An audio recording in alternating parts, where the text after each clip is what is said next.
Story की शुरुआत एक जबरदस्त एनर्जी ब्लास्ट से होती है।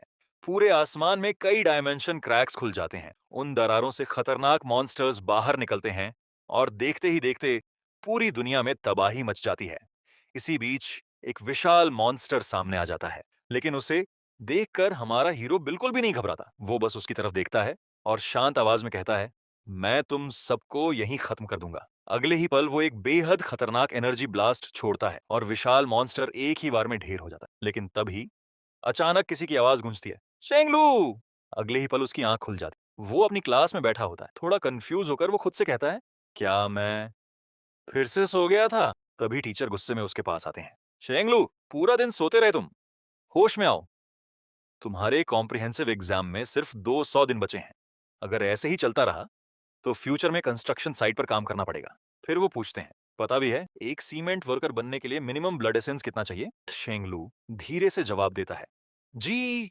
तभी क्लास का एक लड़का हंसते हुए बोल पड़ता है, सर इसे छोड़ दीजिए, इसने बड़ी मुश्किल से अपना ब्लड एसेंस 0.7 तक पहुंचाया है।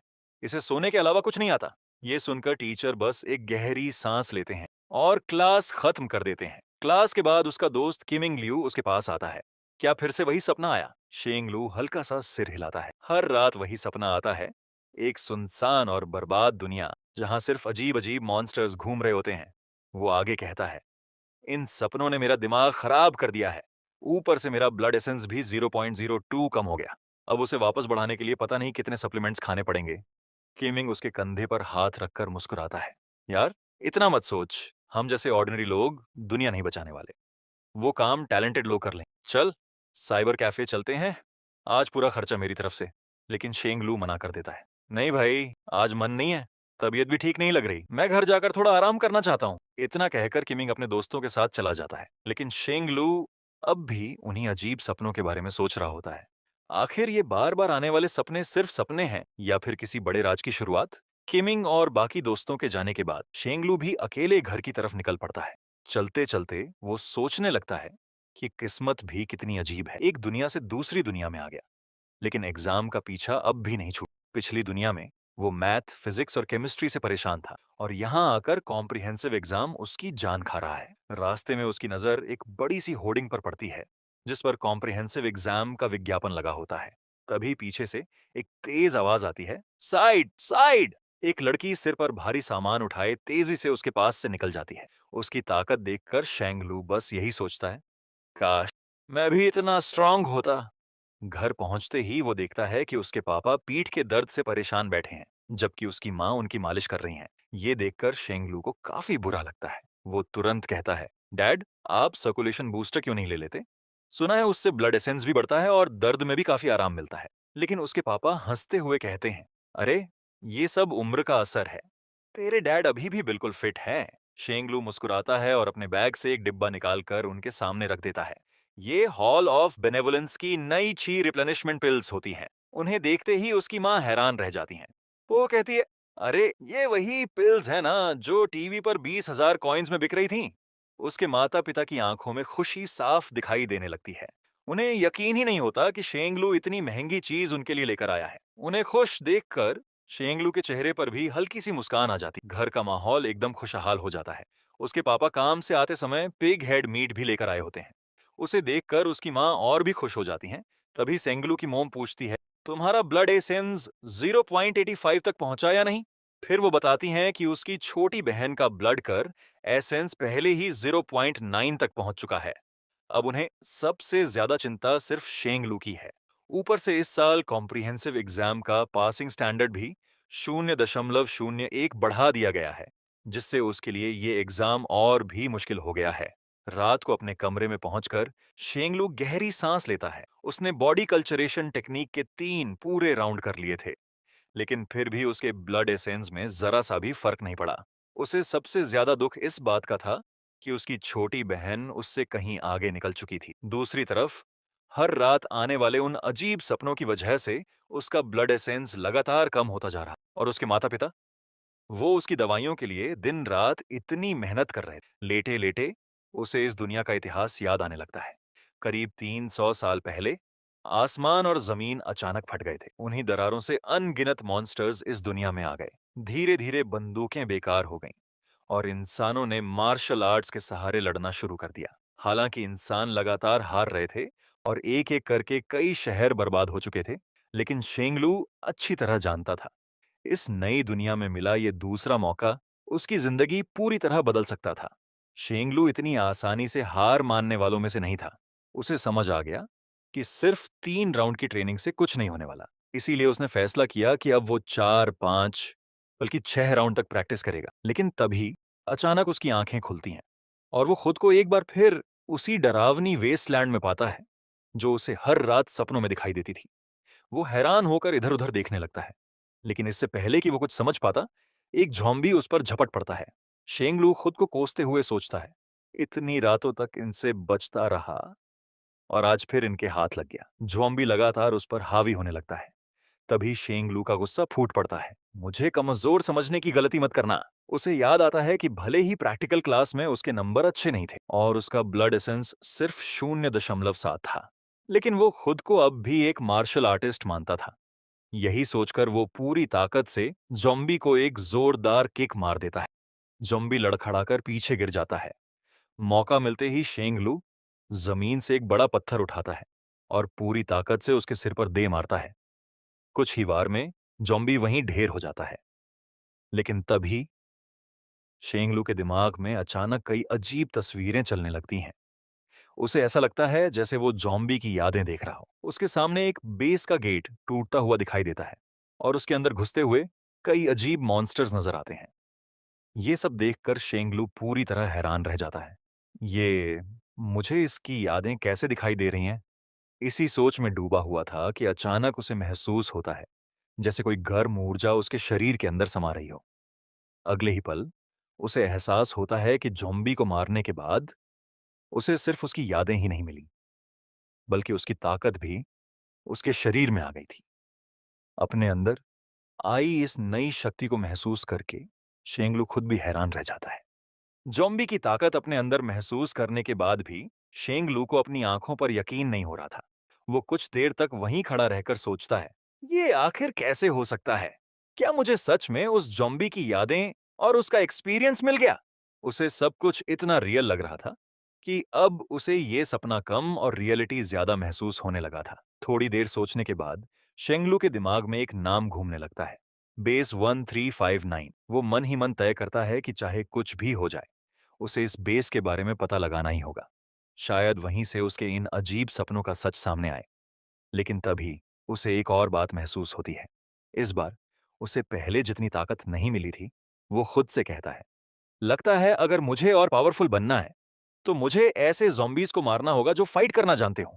उनकी मेमोरीज और फाइटिंग एक्सपीरियंस ही मेरी सबसे बड़ी ताकत बन सकते हैं। इतना सोच ही रहा होता है कि अचानक चारों तरफ जोरदार धमाकों की आवाजें गूंजने लगती हैं।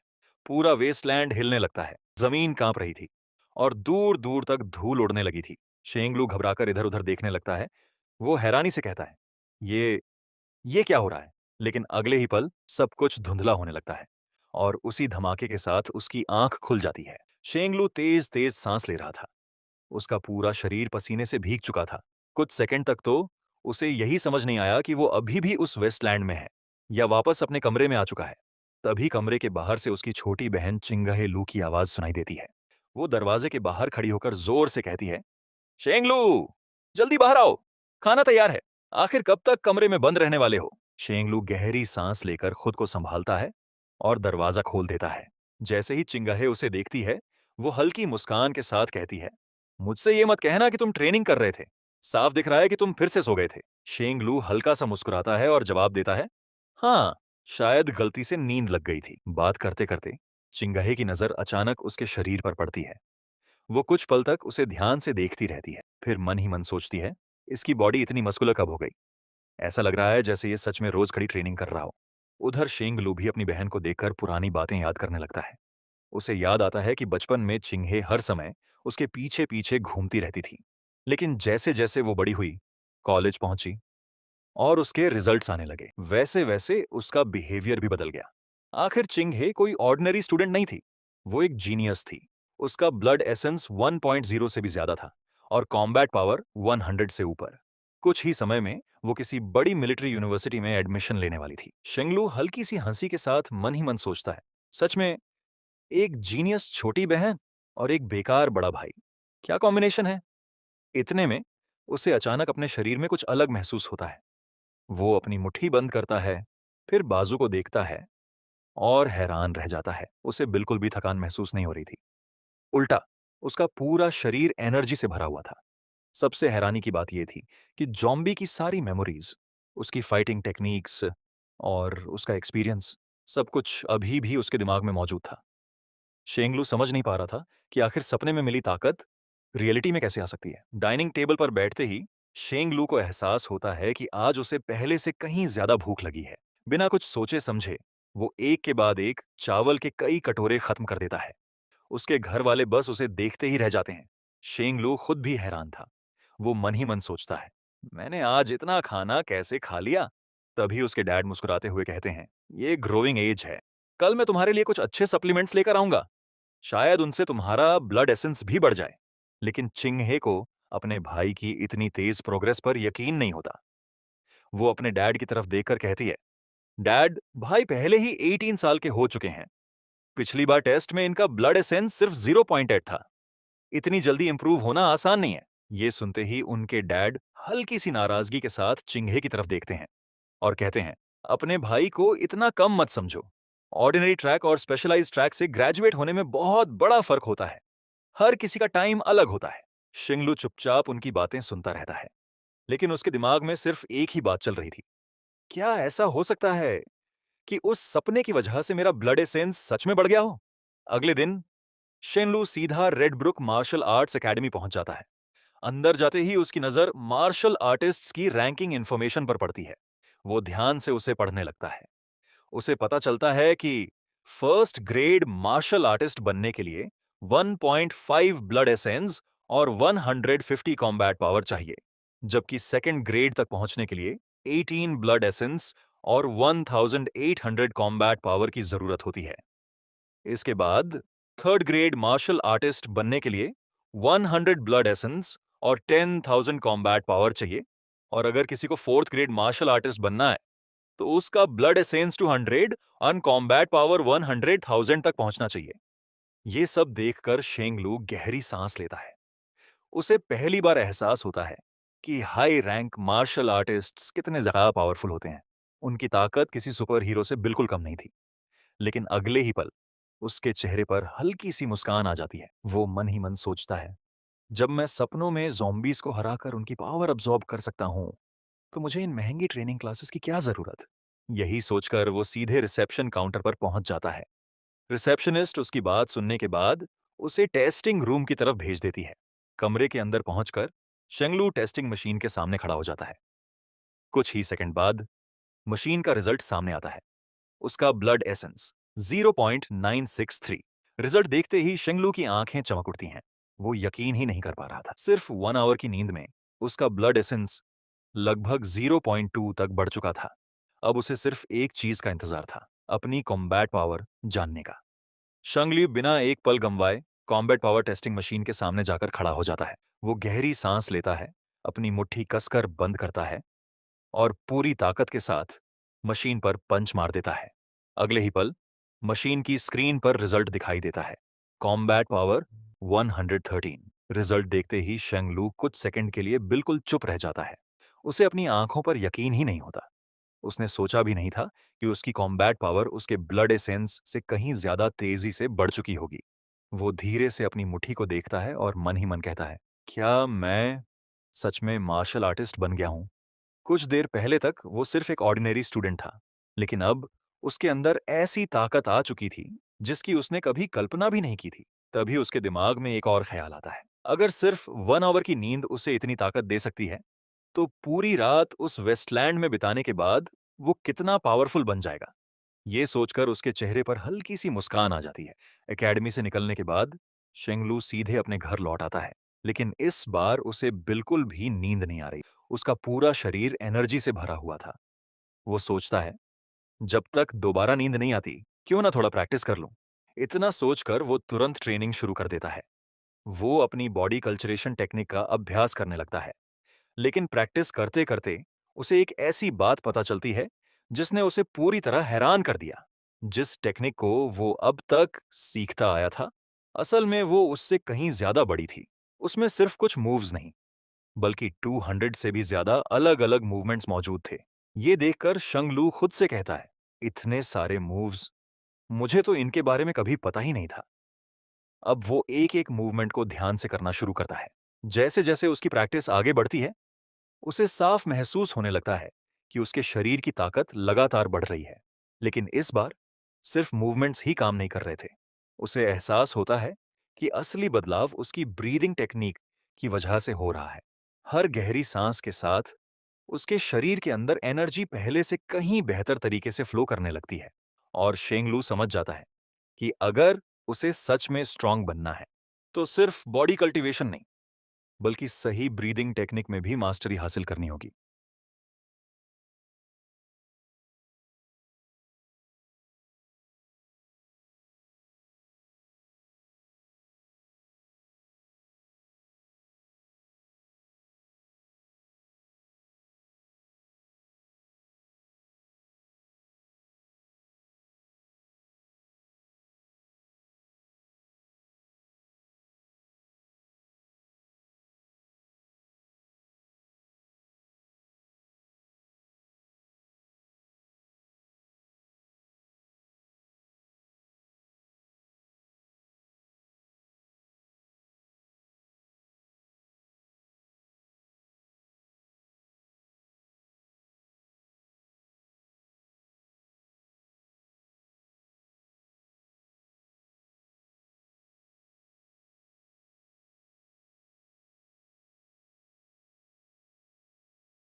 ऑफिस से निकलने के बाद शेंगलू सीधे मार्केट की तरफ बढ़ जाता है।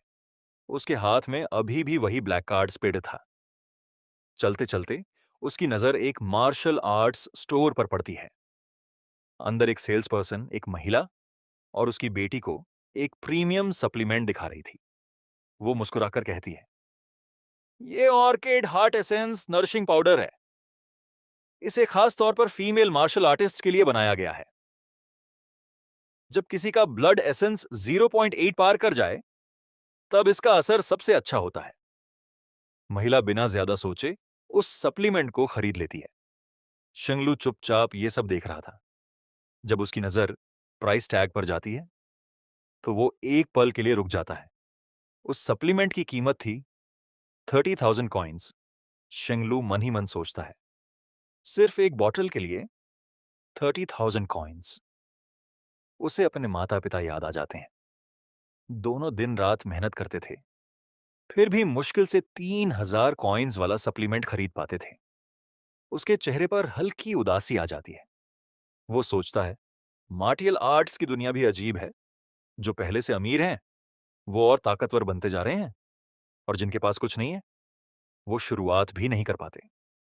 उसे अपनी छोटी बहन चिंगे याद आती है। वो एक असली जीनियस थी। अगर परिवार के सारे रिसोर्सेज सिर्फ उसी पर खर्च किए जाते तो शायद उसका फ्यूचर और भी बेहतर होता। लेकिन रिसोर्सेज दोनों भाई बहन में बंट रहे थे। शेंगलू धीरे से सिर झुका लेता है। शायद मैं ही इस परिवार पर सबसे बड़ा बोझ हूं। कुछ पल बाद वो खुद ही अपनी इस सोच पर मुस्कुरा देता है।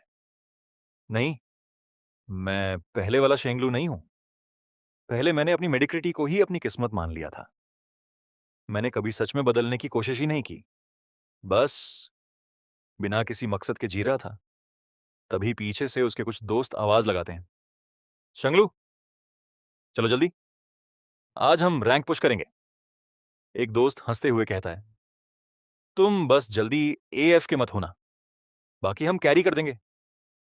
पहले होता तो शेंगलू बिना सोचे उनके साथ चला जाता, लेकिन आज वो कुछ सेकंड तक उन्हें देखता रहता है, फिर धीरे से मुस्कुराकर सिर हिला देता है।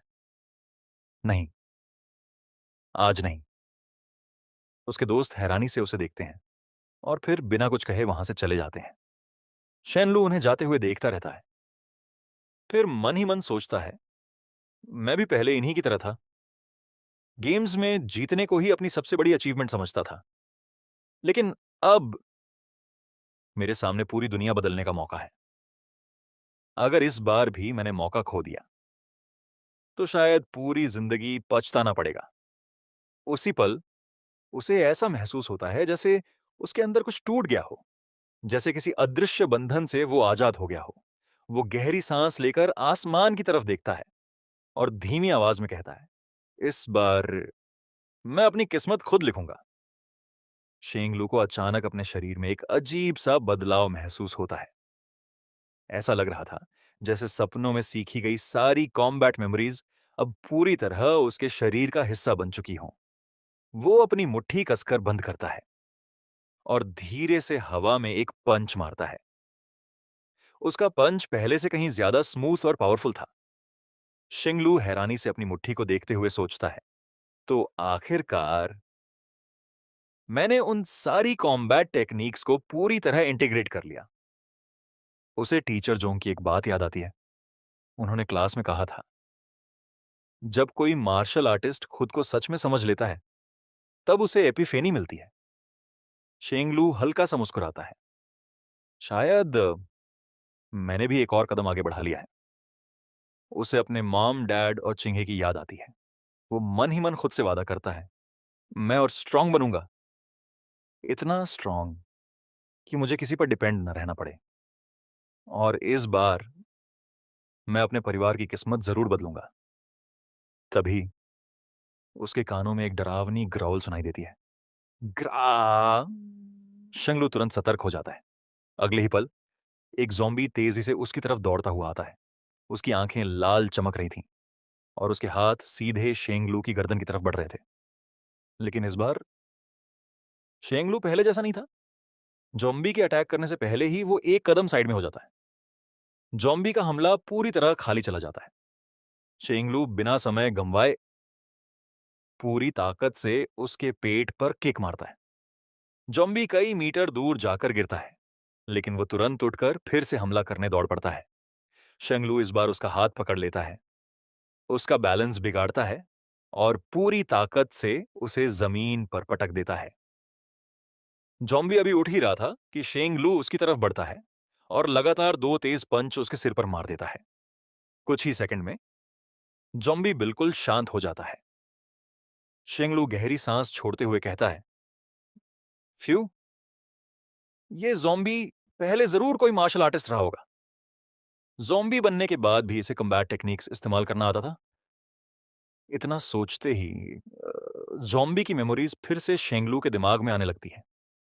कई टूटे हुए बिल्डिंग्स, सैकड़ों zombies और दूर एक विशाल बेस दिखाई देता है। शेंगलू ध्यान से उन मेमोरीज को देखने लगता है। कुछ देर बाद उसकी आंखें अचानक चमक उठती हैं। वो धीरे से कहता है, तो बेस 1359 यहीं कहीं पास में है। जॉम्बी की मेमोरीज खत्म होते ही शेंगलू कुछ देर तक वहीं खड़ा सोचता रहता है।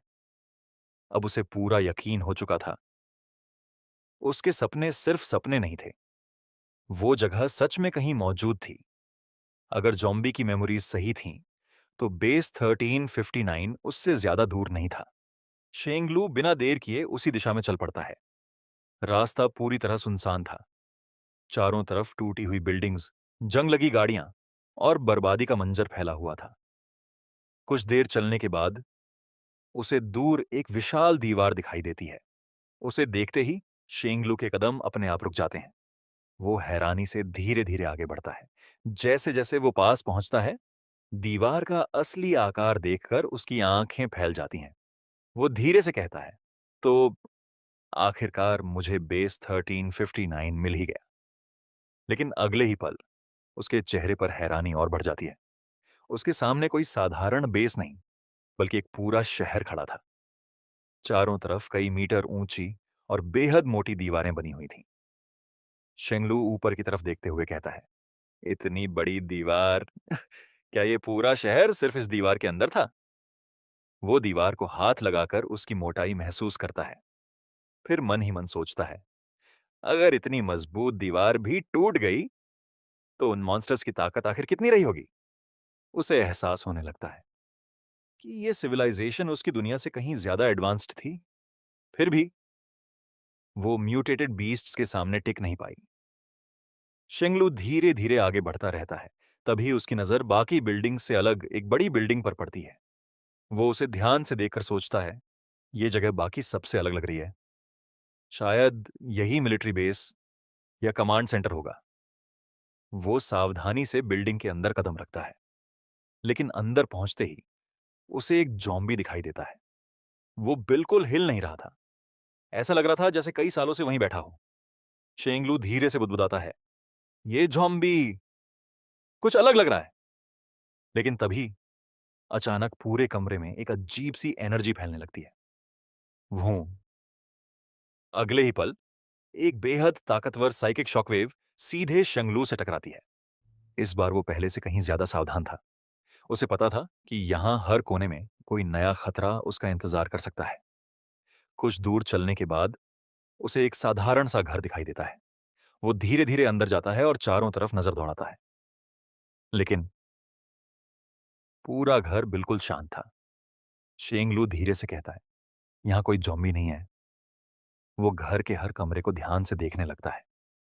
टेबल पर खाने के बर्तन अभी भी वैसे ही रखे थे, जैसे कोई खाना खाते खाते अचानक उठ गया हो। कुर्सियां अपनी जगह पर थीं और घर के अंदर किसी तरह की लड़ाई के निशान भी नहीं थे। शेंगलू कुछ देर तक सब कुछ ध्यान से देखता रहता है। फिर धीरे से कहता है, लगता है जब डूम्सडे आया होगा, तब यहां रहने वाला इंसान खाना खा रहा था। वो दरवाजे और खिड़कियों की तरफ बढ़ता है। ध्यान से देखने पर उसे एक और अजीब बात समझ आती है। न दरवाजा टूटा था, न खिड़कियां। सब कुछ लगभग सही सलामत था। शेंगलू मन ही मन सोचने लगता है, अगर बाहर मॉन्स्टर्स ने हमला किया था, तो फिर ये घर बिल्कुल सही कैसे बचा हुआ है? क्या ऑर्डिनरी लोग उस ब्लैक मिस्ट की वजह से सीधे ज़ॉम्बी बन गए थे? ये सवाल उसके दिमाग में घूम ही रहा था कि तभी उसकी नजर कमरे के एक कोने में रखे एक अजीब डिवाइस पर पड़ती है। वो धीरे धीरे उसके पास जाता है। डिवाइस पर धूल जमी हुई थी, लेकिन बाकी चीजों की तरह वो पूरी तरह टूटा नहीं था। शेंगलू उसे हाथ में उठाकर ध्यान से देखने लगता है, फिर धीरे से कहता है, ये क्या चीज है? इतने साल बाद भी क्या ये अभी भी काम कर सकती है? थोड़ा सोचने के बाद वो डिवाइस का एक बटन दबा देता है। क्लिक। अगले ही पल डिवाइस के अंदर हल्की सी रोशनी जल उठती है। उसकी स्क्रीन पर कुछ लाइंस दिखाई देने लगती हैं। Exiting standby mode, rebooting system. Shenglu की आंखें हैरानी से फैल जाती हैं। वो अविश्वास से उस डिवाइस को देखता रहता है। अचानक पूरे कमरे में तेज रोशनी फैल जाती है और अगले ही पल उसके सामने एक बेहद खूबसूरत होलोग्राम दिखाई देता है। एक मीठी आवाज पूरे कमरे में गूंजती है, इटरनल स्काई टेक्नोलॉजीज में आपका स्वागत है। शेंगलू एकदम वहीं जम जाता है। वो शौक में होलोग्राम को देखता रहता है। कुछ सेकंड बाद उसके मुंह से बस एक ही बात निकलती है, ये एक होलोग्राम, इतनी एडवांस टेक्नोलॉजी। लेकिन अगले ही पल उसके चेहरे का रंग पूरी तरह बदल जाता है, क्योंकि उसे एहसास होता है कि होलोग्राफ जिस भाषा में बात कर रहा था, वो वही भाषा थी जो शेंगलू खुद बोलता था। वो अविश्वास से बुदबुदाता है, रुको, इसने मेरी भाषा कैसे बोली? अगर आपको ये वीडियो पसंद आई हो तो वीडियो को लाइक करें और चैनल को सब्सक्राइब करना बिल्कुल मत भूलिए। और अगर आपको इस कहानी का अगला भाग देखना है तो कमेंट में पार्ट 2 जरूर लिखें। मिलते हैं अगली वीडियो में। धन्यवाद।